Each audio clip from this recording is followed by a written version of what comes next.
কি আরম্ভ করেছো তুমি? কে আমি? তুমি না তো কে আমি? বলি স্বামী স্ত্রীতে কার বাড়িতে ঝগড়া হয় না শুনি? এই মরেছে। শুনুন, আপনি ভুল করছেন, আমি বিয়ে করে দিই। ও, বিয়েই করো না? কিঙ্কর তো ঠিকই বলেছে দেখছি। কিঙ্কর? তাকে পেলেন কোথায়? তাকে পেতে হবে কেন? সে তো আমাদের বাড়িরই চাকর। কি আশ্চর্য, সে তো আমার চাকরে। ওই তো আপনি এখানে। তাই বলো?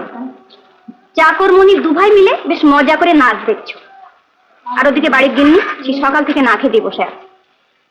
দাদা, তাহলে তুই জানতিস যে বাবু কোথায় আছেন? অপুদের বাড়িতে যাসনি?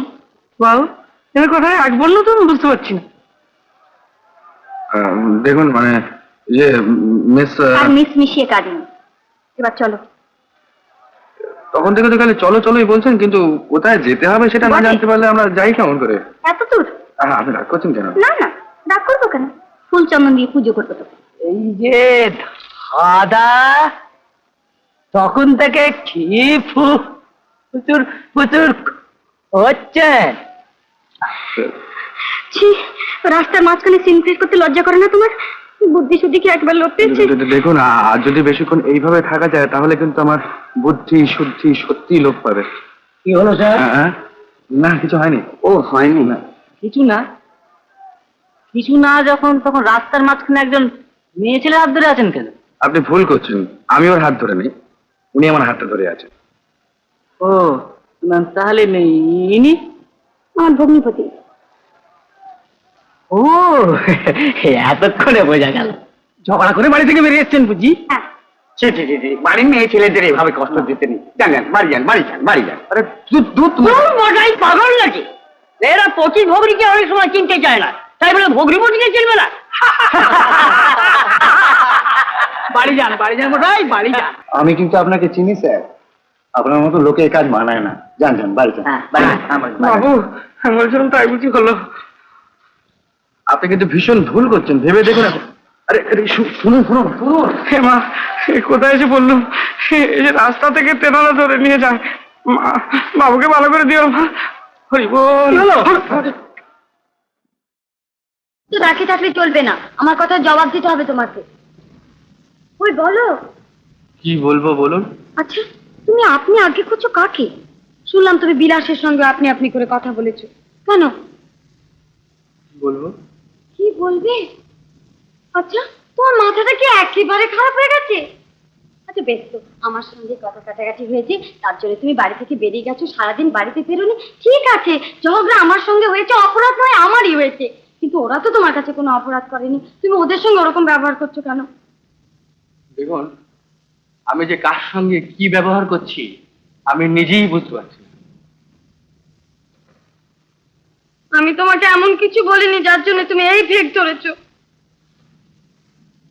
তোমার পা ছুঁয়ে বলছি, আর কখনো তোমাকে আমি কোনো ব্যাপার নিয়ে বিরক্ত করবো না। আর দোহাই তোমার, তুমি সকলের সামনে আমাকে এলোমেলো কথা বলো না, কেমন? দেখো, বাবা এখানকার একজন নামকরা লোক ছিলেন, আর মান সম্মান আছে, তুমি এরকম করো না, কেমন? আর সত্যি যদি তুমি এরকম করো তাহলে আজ রাত্রি আমি গলায় দড়ি দিয়ে মরবো। বলো করবে না? বলো না, বলো না গো।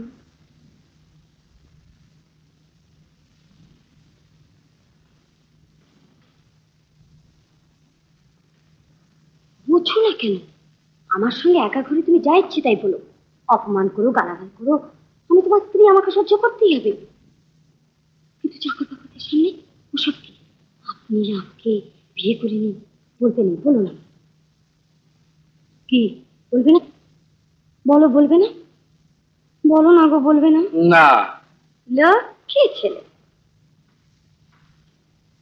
আচ্ছা, কি করলে বলো দেখিনি? সারাদিন তুমি নিজেও খেলে না, আমাকেও খেতে দিলে না। না মানে আমি জানি তুমি ইচ্ছে করে করনি, এই তো, কিন্তু কেলেঙ্কারিটা একটা হলো।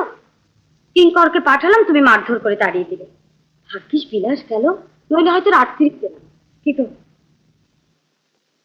দেখুন, আমার মনে হচ্ছে এতটা না করলেই হতো না? যাকে যা হওয়ার তো হয়েই গেছে। আর ঠিকই তো বাপু, দিনরাত মেয়েরা যদি পুরুষ মানুষের কানের কাছে ঘ্যানর ঘ্যানর করে তাহলে কোনো পুরুষেরই মাথা ঠিক রাখতে পারে না। ঠিকই। তুমি বসো, আমি তোমার জন্য চা জল খাবার নিয়ে আসি, কেমন? উঠো না কিন্তু।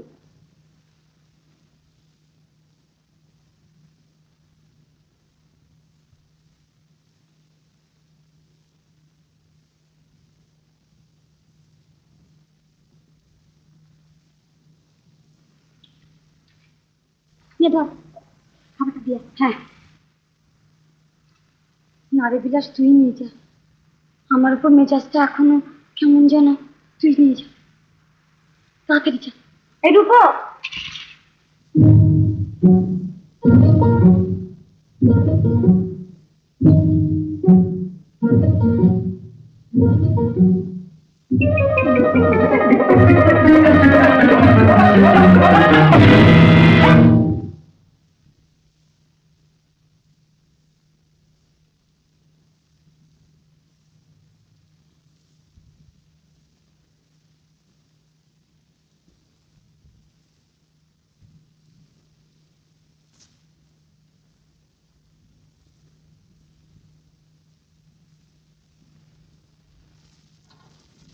একটা চা দেন ভাই।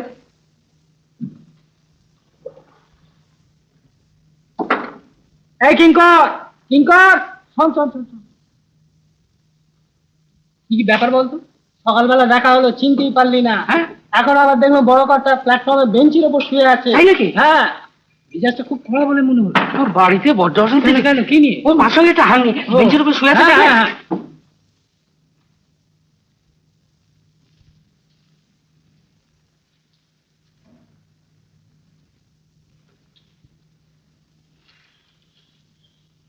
বাবু, বাবু, সারাদিন না খেয়ে দিয়ে ক্লান্ত হয়ে ঘুমিয়ে পড়েছে গো। কোথায় দোতলার ওপর পালঙ্কে শোবে, তা নয় কেটো বেঞ্চের উপরে। কি বলে বরাত। বসো।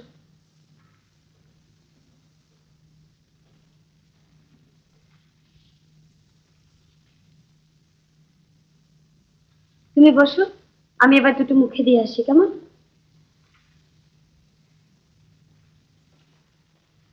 কি পেট ভরলো? হ্যাঁ, না ভরে উপায় আছে? দিদি আজ নিজে বসে খাইয়েছে। এ কি সিগারেট খাচ্ছ যে? তোমার নসি কি হলো? নস্যি জীবনে টানেনি। উঠ বাবা, এক বেলা দিদির চোখের আড়ালে গিয়ে দেখছি অনেক কিছু ধরেছো। ছেড়েছো খালি দিদিকে, তাই না? না পান খাও। পান আমি খাই না। পান তুমি খাও না? না। রোজ ভাত খেয়ে পান তুমি খাও না? না। পান তুমি খাও না? না বলছি তো। তবে রে, আরে আরে আরে, পান আমি খাই না। জোর করে খেতে হ্যাঁ, হ্যাঁ, হ্যাঁ, জোর করে। এই তো গুড বয়। না এবার চলো, ওঠো। আবার কোথায়? আহা, কিচ্ছু জানে না, তোমাদের শোবার ঘরে। গল্পটা এতক্ষণ বেশ চলছিল। একটা রিকোয়েস্ট করব? করো। এমন সুন্দর একটা মিষ্টি গল্পকে আর দয়া করে শোবার ঘরে ঢোকাবেন না। ওমা, গল্প? দিদি তোমার সব কথা শুনে কি ভাববে বলো তো? না এসো। আরে ওদিকে চললে কোথায়? দেখো চিরদা, এমন একটা ভাব করছো যেন তুমি একজন পরপুরুষ। তোমাকে আমি জোর করে পরস্ত্রী ঘরে ঢুকিয়ে দিচ্ছি, আর ঢং দেখে কাজ নেই। এসো। না না প্লিজ। হ্যাঁ, তুমি যে নতুন জামাইয়ের মতো লজ্জায় লাল হয়ে উঠছো গো। বাবা, ভগবান যখন দশচক্রে ভূত হন তখন তিনি নিজেই নিজেকে ভূত বলেন। ও বাবা, ও চিরদা, তোমার হলো কি গো? নরসি ছেড়ে সিগারেট ধরলে, পান খাওয়া ছেড়ে দিলে, যে তুমি পাউন্ড শিলিং পেন্সের কথা ছাড়া বাজে কথা একদম বলতে না, সে তুমি কাব্য কথা বলছো। তুমি কি সে তুমি না, ছবি আজ নতুন নতুন লাগে, কি যেন স্বপ্ন মায়ায় দোলে মন দোদুল দোদুল রায়।